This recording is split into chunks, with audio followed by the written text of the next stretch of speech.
בעד 102, 2 מתנגדים, אין נמנעים. Nous sommes le 26 décembre 2018. Le président de la Knesset annonce la dissolution de la Chambre et des élections anticipées pour le 9 avril 2019. Le 8 janvier, Nadav Argaman, le chef du Shin Bet, le contre-espionnage israélien, indique qu'une puissance étrangère tente d'intervenir dans la campagne électorale sous forme de cyberattaque.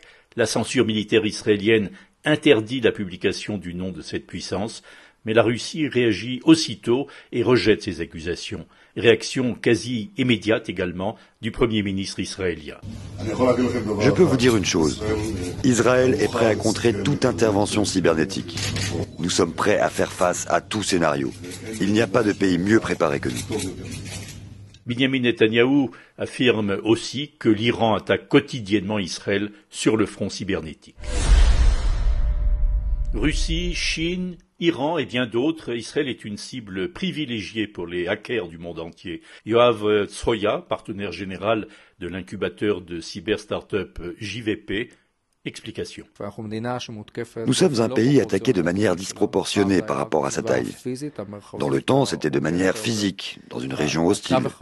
Aujourd'hui, c'est dans le domaine virtuel, la nouvelle dimension dans laquelle se déroule la bataille. Nous sommes de plus en plus attaqués. Il est facile pour les assaillants de marquer des points contre des pays. D'autant plus que nous nous mesurons à des éléments qui ne sont pas moins bons que nous. Et les menaces sont multiples et elles visent particulièrement les infrastructures. Liran Tankman est le PDG de la société Resilium. Vous avez les infrastructures critiques, l'énergie, où évidemment chaque attaque peut avoir des conséquences catastrophiques. Vous avez le système financier qui est ciblé depuis des années par des attaquants simplement puisque c'est là-bas où l'argent est.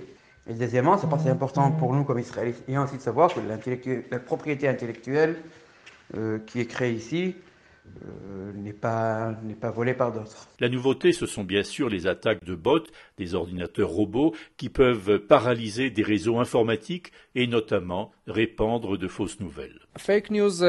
Les fake news, c'est un des moyens dont on parle peut-être le plus, qui permet d'influer sur le résultat de l'élection.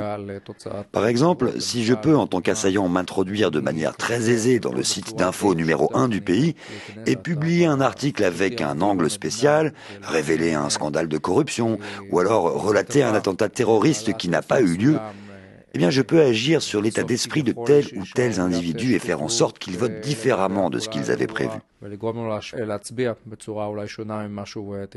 récemment, une information a circulé sur les réseaux sociaux en Israël, selon laquelle le ministre de la Défense, Avigdor Lieberman, était un agent russe. Le ministre a démissionné depuis, pour d'autres raisons, provoquant avec lui la chute du gouvernement. Israël est devenu une puissance dans la défense cybernétique de manière disproportionnée. 20% des investissements mondiaux dans ce domaine se font ici en Israël et ce sont des jeunes qui sont à la pointe de ce combat.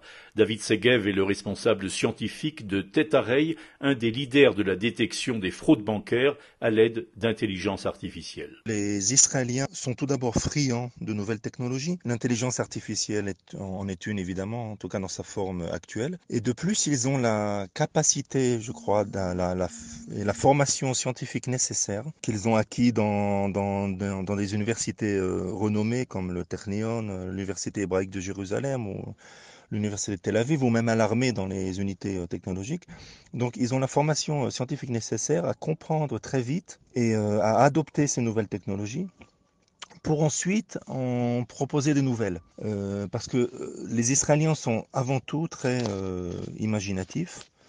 Ils sont frondeurs, osent tenter et tester de nouvelles technologies, souvent sans peur de l'échec ou sans peur des concurrents. Et en attendant le 9 avril prochain, toutes les unités cyber de l'armée, du Shin Bet et de nombreuses compagnies privées sont en état d'alerte. Le 30 octobre dernier, lors des élections municipales, un petit bug avait paralysé les ordinateurs du ministère de l'Intérieur et retardé de plusieurs jours la publication des résultats officiels.